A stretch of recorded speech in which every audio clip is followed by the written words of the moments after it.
Hi guys, I'm doing something a little different than I have been doing for you guys more recently. um, I saw a preview screening last night and I wanted to share it with you guys in case any of you wanted to see this film. It's called The Night House, as you probably can tell from the title of this video. It's rated R. It is a 2020 film and it stars what is her name, Rebecca Hall. She's kind of like the lead. She's the lead, but she's almost like she's on screen like almost the whole time. So it's not really like a one-hander film, but it's fairly close. So it's directed by David Bruckner. He did The Ritual, if you guys have seen that. And yeah, this film was interesting. It's just going to be kind of like a fairly free-form review. So I'm not going to be like super structured about it, but yeah, it's a horror thriller. So it's kind of like right on the line between the two because it does have some supernatural elements, but you're kind of like unsure maybe what to believe or that kind of thing. It's very much like a lot of thriller books, you know, with like a female protagonist and she's trying to figure out something and trying to figure out information or like almost like a mystery plot that she's kind of engaged in. So basically the idea of the film, there's a woman called Beth. She is a teacher of some kind, I think in a college or a high school, and her husband has recently died and she's living in the house that he built, and it's a really nice place. And she starts to sort of weird things start to happen, and she starts to look into like her husband's phone and little things like that, and she sort of feels like something doesn't really add up, doesn't make sense. And her husband committed suicide, so then she's also like, why would he do that? Like nothing kind of makes sense. And then she starts to uncover that maybe he's been keeping some kind of secret from her, and does that change how she feels about him and her memories of him, or you know, does it change things? Does it change how she should feel? But the focus more is on the house. So almost every night, and it kind of escalates as the film progresses, something weird happens in the house, and she's not sure if she's like dreaming, hallucinating. She's not sure what to believe, and so she's kind of uncovering things about someone she thought she knew and isn't sure what to believe, and then she also isn't sure if she can believe sort of what she's seeing. And I think the Rebecca Hall, I find Rebecca Hall like to be pretty like solid actress. She's very grounded in some way. So she plays her character as being kind of an aggressive person, and you're not sure if that's because of, you know, what she's going through, or if maybe I kind of felt like maybe she wasn't a very nice person. Like I didn't really like her. I mean, I liked watching the film, but she's the kind of person that I wouldn't have liked her abruptness and rudeness in real life, if you know what I mean.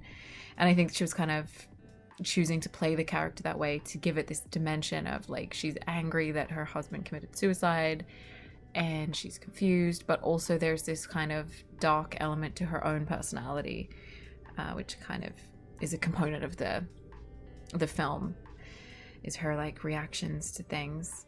She's really good at that. She like portrays everything in like a not overly overt way, but you still get what she's trying to portray, which I think is really important, because sometimes I feel like some actors are very almost self-conscious, and they're like, oh, in this scene I'm gonna like, this is gonna be my Oscar winning scene, or this is gonna be on my show reel, you know, like sometimes it just feels a bit,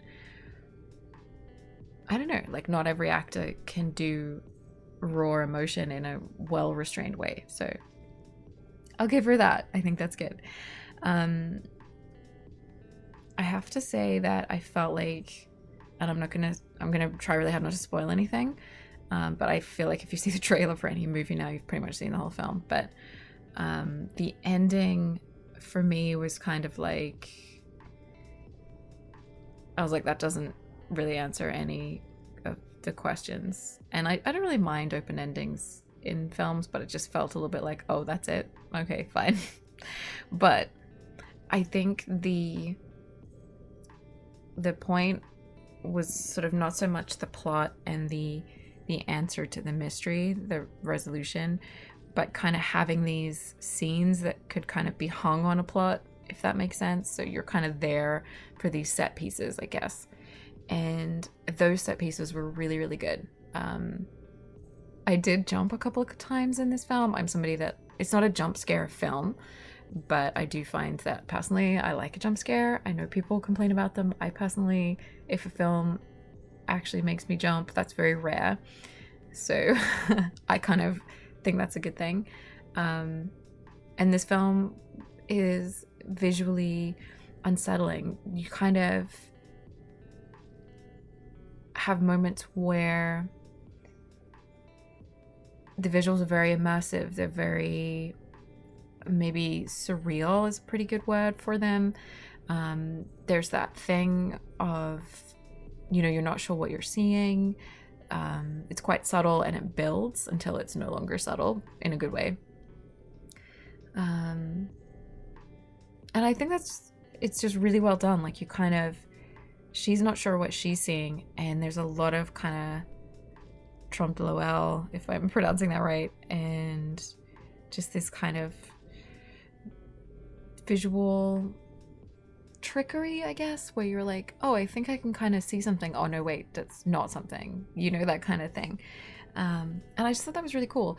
The scenes in the house are usually at night. I don't know if that's why they call it the night house, or if it's like a night, you know, like a night and day, you know, conscious, subconscious kind of a reference. But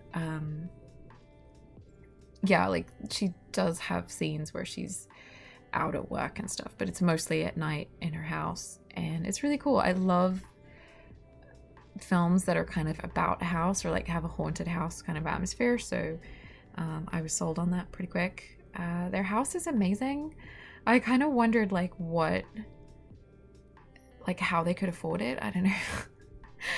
Something where I was just like, she's just a teacher. Do they get a good salary? Like, I guess. But he built it himself, so maybe he's an architect or something.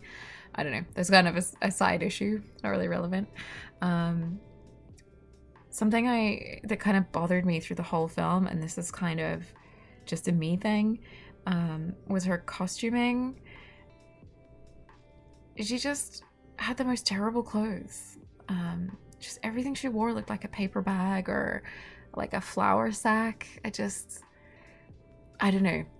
I don't know why that should annoy me. It's a pretty shallow thing to be bothered by, but I feel like the creation of character is often signaled through the costuming as well as what the actor is doing. And Rebecca Hall has a way of disappearing into character, which I think is good, but she doesn't change her appearance that much between roles. You know, like some actors, you almost can't tell it's the same person. She's not really like that. And so the clothes to me were signaling like nothing. And so when she was on screen, I would just be like, those are the most horrible shoes I've ever seen. And I was almost like taken out of the moment by how much I hated her outfits. But I mean, I'm somebody that is kind of loves costuming and stuff like that. So it's kind of a weird thing to criticize about a film, I guess. But for me, I just really hated it. She's also joined by her husband is called Owen, and he's played by Evan Jonigkeit. He was quite good. He didn't have a lot to do, but I thought he was quite good. And there's a few characters in it, but it's mostly Rebecca Hall's character Beth, but there's a neighbor played by Vondie Curtis Hall, and I thought he was quite good. Sometimes he was sort of, I don't know, he was just nice and subtle, you know, he wasn't like stealing scenes. Sarah Goldberg is also in this as probably, I don't know if she's meant to be Beth's like best friend or if it's like her best work friend, if you kind of get what I mean by the difference, but she was really good in this as well. She didn't have, you know, loads of screen time. It was mostly on Beth, but I kind of felt like there were hints, and if you see this film, I'd love to know if you kind of thought this as well. I felt like maybe there were some things that were cut out that were scenes with Sarah Goldberg's character Claire.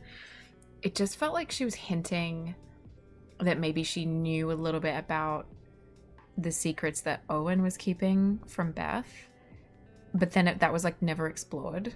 So there's just a couple of like things she said, or like there was a scene where Beth is talking to her and she like doesn't turn around from the sink, or where she's kind of like, oh, aren't you kind of invading his privacy by looking in his phone? And like, I don't know, it just felt kind of like maybe there was a hint that Claire knew something or had seen something, but then it's just like never explored. But yeah, what else? The sound design in this is really good.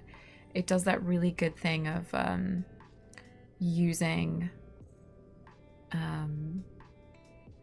it uses sound to create a mood, but it also uses silence, and then that juxtaposition between silence and sleep, and then the jump to sound. But it's not like cheaply done, you know, it's like used really well. And it really supports this kind of visual, unsettling visuals that they're going for. So I just thought that was really nice as well.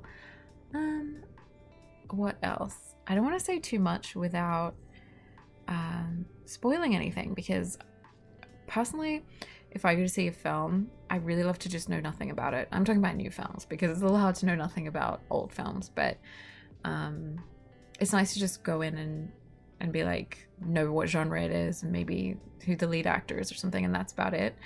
But I assume that you guys will probably see the trailer and you know, sort of make up your own mind. I did feel like it dragged a little bit, felt slightly repetitive around this sort of kind of like that you 2/3 into the film I was kind of like, okay, I feel like I get the point and you want me to go back into this and show me more, and I kind of already know where we're going. So yeah, but I do think if you are somebody that likes haunted house films, it's really fun. If you like films that are kind of a thriller but have that supernatural element a little bit, or that unsettling kind of horror visuals, this is really good. Yeah, so if you're a horror thriller fan, see it. If you're a Rebecca Hall fan, I know some people love her. I think she's really good. Definitely see it. If you are a David Bruckner fan, if you've liked a couple of his other kind of scary things, I think you will find that you're happy with this as well. If you're more just sort of somebody that loves... I feel like for some people, the visuals are slightly like hallucinatory, are we awake, are we asleep kind of thing. It has been done before. So I think some people might feel a little bit like maybe they've seen something too similar and that it doesn't maybe push the boat out or do something too new with that more like specific subgenre. So yeah, that's my take on that movie. My hot take. It'd be cool if you guys do see it. There's a couple of things that I really liked. I just don't want to sort of say anything about them because I just think it's more fun with this one to just go into it. But yeah, if you see it and you like it or you hated it, I'd love to hear what you think. And yeah, thank you for watching, and hopefully I'll be able to do a few more sort of preview things and share them with you guys. I used to do a lot more sort of recent films than I've been doing. I've always loved classics, so that's kind of what I've been focusing on more recently, especially with, you know, restrictions and stuff. We haven't been getting out and going to things. So hopefully I'll bring you some more fun stuff like this, as well as my usual content. And I don't know. I don't really have like a sign off. Thanks for watching.